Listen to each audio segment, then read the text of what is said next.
ഒരാളെ തൂക്കിക്കൊല്ലാൻ വിധിച്ചു. എവിടെയെന്നൊന്നും ചോദിക്കണ്ട. ആ കഥയിൽ നല്ലൊരു പാഠം തോന്നിയപ്പോൾ പങ്കുവെക്കുകയാണ്. ഒരാളെ തൂക്കിക്കൊല്ലാൻ വിധിച്ചു. തൂക്കിക്കൊല്ലാൻ വിധിച്ചാൽ അവസാനത്തെ ആഗ്രഹം ചോദിക്കും തൂക്കിക്കൊല്ലുന്നതിന്റെ മുമ്പ്. പലരും പലതും പറയും. എനിക്കൊന്ന് വീട്ടിലേക്കൊന്ന് ഫോൺ വിളിക്കണം. ചില ആൾക്കാർ പറയും എനിക്ക് നല്ല ഭക്ഷണം വേണം. ചില ആൾക്കാർ വേറെ എന്തെങ്കിലുമൊക്കെ പറയും. ചില ആൾക്കാർ ഒന്നും ഉണ്ടൂല. അതിലൊരാൾ പറഞ്ഞു എനിക്കൊരു പെന്നും കടലാസും വേണമെന്ന് പറഞ്ഞു. അപ്പൊ പെന്നും കടലാസും കൊടുത്തു. ആദ്യമായിട്ടാണ് ജയിലിലെ ആൾക്കാർക്ക് അങ്ങനെ ഒരു അനുഭവം ഉണ്ടായത്. പെന്നും കടലാസും ഒരു വസീയത്ത്, ഒരു എഴുത്ത് വീട്ടുകാർക്ക് കൊടുക്കാനാണ് പറഞ്ഞത്. ചുരുക്കി പറഞ്ഞാൽ അങ്ങനെ എഴുത്ത് കൊടുത്തു. ആ എഴുത്ത് വീട്ടിലേക്ക് എത്തി.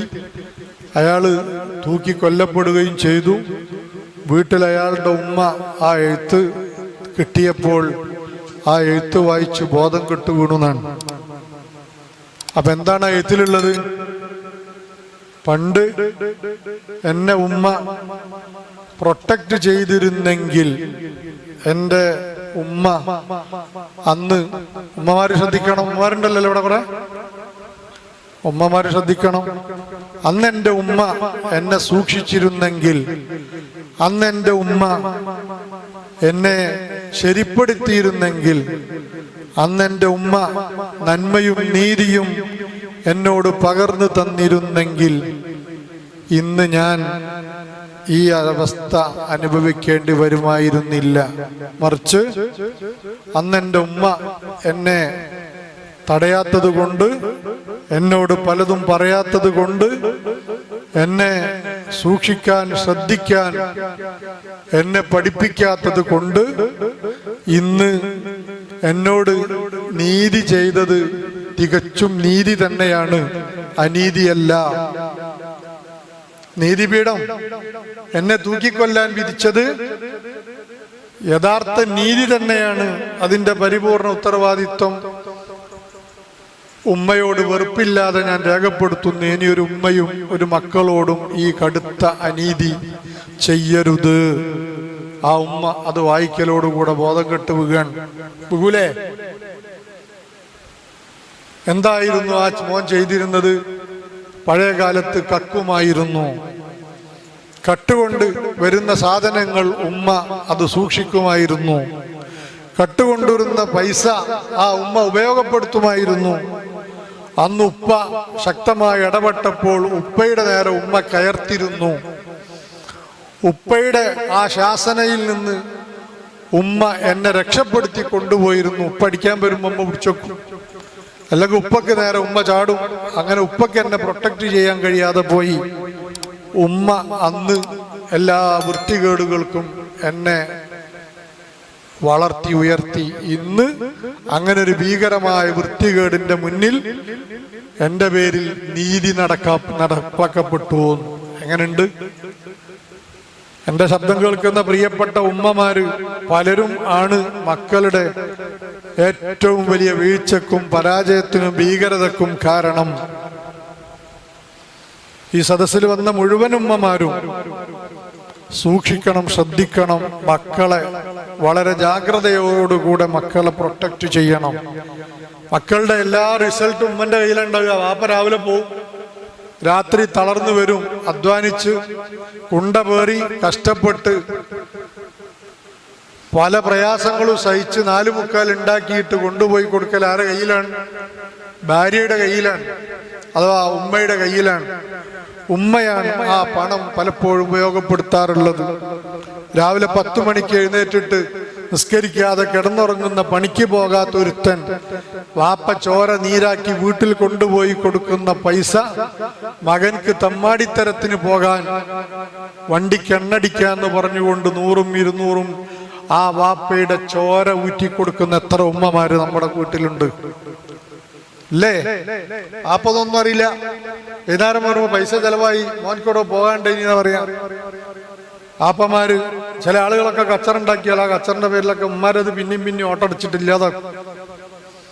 അന്നിവിടെ ബദർ മജ്ലിസ് 21-ാം രാവിൽ പങ്കെടുത്ത മുഅ്മിനീങ്ങൾ, ഉമ്മമാർ, സഹോദരിമാർ, ഉപ്പമാരോട് ഓർമ്മപ്പെടുത്താണ്, അങ്ങനെയുള്ള ഉമ്മമാർക്ക് ഉപ്പമാര് വഴിമാറി കൊടുക്കരുത്. അങ്ങനെ വഴിമാറിക്കൊടുത്ത് എന്തെങ്കിലും ആയിക്കോട്ടെ എന്നൊക്കെ ചില ആളുകൾ ചിന്തിക്കും. അതുകൊണ്ടാണ് പലപ്പോഴും നമ്മളെ മക്കൾ, നമ്മളെ രണ്ട് ഈർക്കിലിന്റെ മുമ്പിൽ മക്കളെ നിലനിർത്താൻ പറ്റിയിരുന്നെങ്കിൽ പോലീസുകാരുടെ ലാത്തിയുടെ മുമ്പിൽ, അതല്ലെങ്കിൽ കൊലക്കാരന്റെ മുമ്പിൽ നമ്മളെ മക്കൾ പെടുമായിരുന്നില്ല. നമ്മൾ ചെറിയ രണ്ട് ചുള്ളലെടുത്തിട്ട് മേല് പൊട്ടാത്ത രൂപത്തിൽ മക്കളെ ഒന്ന് ശ്രദ്ധിക്കാനും സൂക്ഷിക്കാനും പഠിപ്പിച്ചിരുന്നെങ്കിൽ മക്കൾ ഇന്ന് നാട്ടുകാരുടെ അടിക്ക് കാരണമാകുമായിരുന്നില്ല. നമ്മൾ തല്ലാതെ, നമ്മൾ തലോടി പഠിപ്പിച്ച മക്കളെ പിന്നെ പെരടിക്ക് പിടിച്ച് റോട്ടിലിട്ട് അടിച്ച് തല്ലി ചതച്ച് മൃഗീയമായ രൂപത്തിൽ